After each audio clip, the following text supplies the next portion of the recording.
So our comprehension of prose is going on. Fourth paragraph was over. Now we turn our fifth number paragraph. So fifth number paragraph is read the given passage and choose the correct alternative. Okay. So like that is our fifth paragraph. First we read all the paragraph and second time we spot some unknown words and get to know their meanings. And after that we solve some question based on this paragraph. Okay. Paragraph is Sudha Murthy was born on 19 August 1950 in Shigaon in the Karnataka. She and her siblings were raised by her parents. Her parents against her education. She completed BE in electrical engineering from BVB College and standing first in class and receiving a gold medal from the Chief Minister of Karnataka. Then she completed ME in computer science, standing first in class and receiving a gold medal from the Indian Institute of Engineers. Sudha Murthy became the first female engineer. Okay, so like that is paragraph. Then the main theme in this paragraph is Sudha Murthy. Sudha Murthy is a central character of this story. Okay, Sudha Murthy नावाची एक मुलगी आहे, ते central character आहे या paragraph मधली. Okay, so this paragraph belong to a girl who faced lots of problem while taking education. म्हणजे या पॅराग्राफ मध्ये अशी एक मुलगी आहे की त्यांनी शिक्षण घेण्यासाठी त्याच्यासमोर भरपूर असे अडथळे आले, पण ते न घाबरता she doesn't hesitate and achieve his goal, achieve her goal. तिने न घाबरता जे त्याला करायचं होतं, जे साध्य करायचं होतं स्वतः जीवनामध्ये, तिने ते साध्य केलं. And she was became a first female engineer. Okay, so first Sudha Murthy was born on 19 August 1950. आता सुधा मूर्ती बद्दल थोडीशी इन्फॉर्मेशन आहे इथं. सुधा मूर्तीचा जन्म कधी झाला बघा आणि कुठं झाला. सुधा Murthy was born on 19 August 1950. म्हणजे सुधा मूर्ती नावाच्या मुलीचा जन्म 19 ऑगस्ट 1950 रोजी झाला. कुठं झाला? शिगॉन इन कर्नाटक.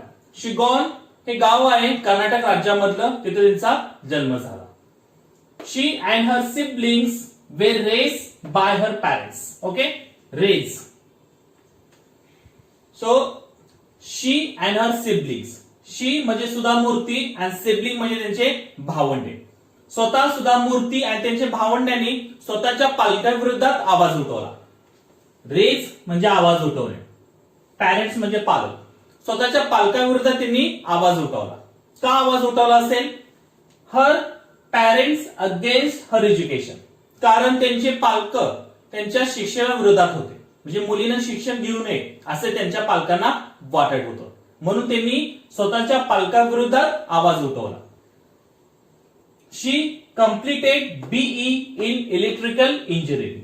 स्वतःच्या पालकांचा विरोध असताना सुद्धा सुधा मूर्तीनं स्वतःचं शिक्षण हे चालू ठेवलं, कारण त्यांनी त्यांच्या पालकांविरोधात आवाज उठवला होता.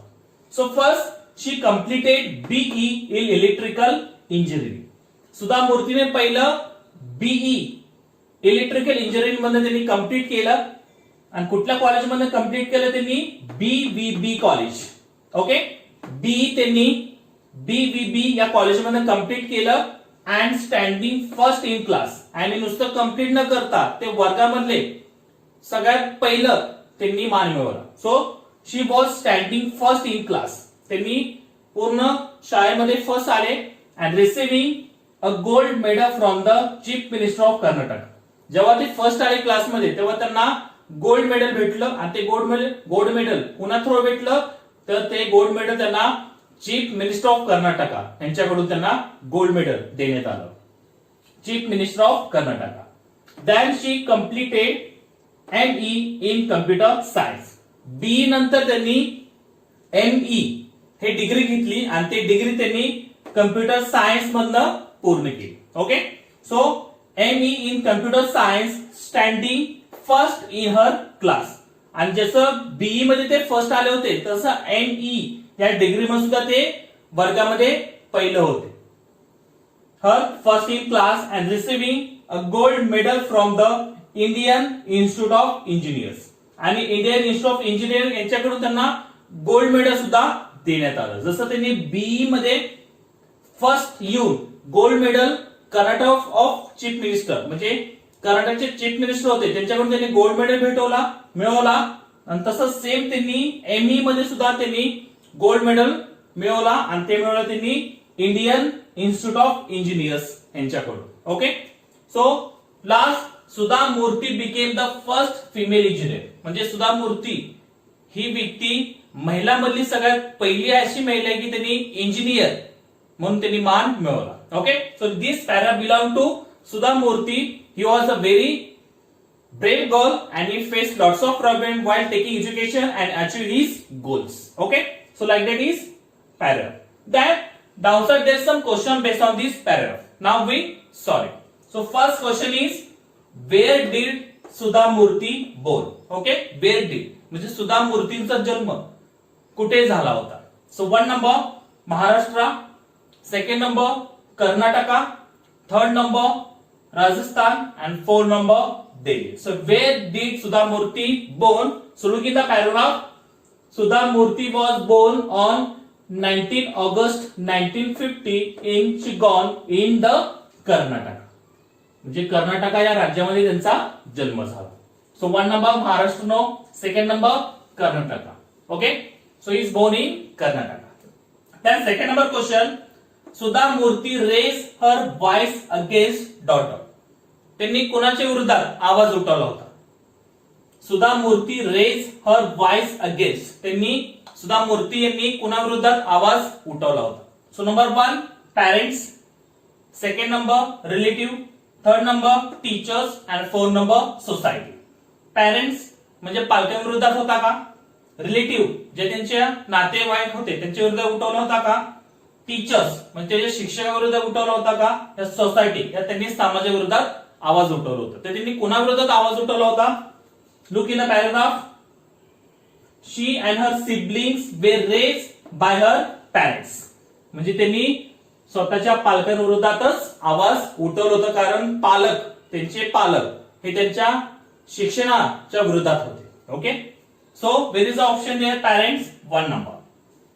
So 1 number is correct here. Sudha Murthy raised her voice against her parents. So option number 1 is correct here. Now third number, where did she completed her BE? So where did she completed her BE? BE he degree त्यांनी कुठल्या college मधनं घेतली होती? So number 1 SMV college, second number BEB college, third number VVV college and fourth number VAB college. So त्यांनी BE हे degree कुठल्या college मधनं receive केली होती, घेतली होती?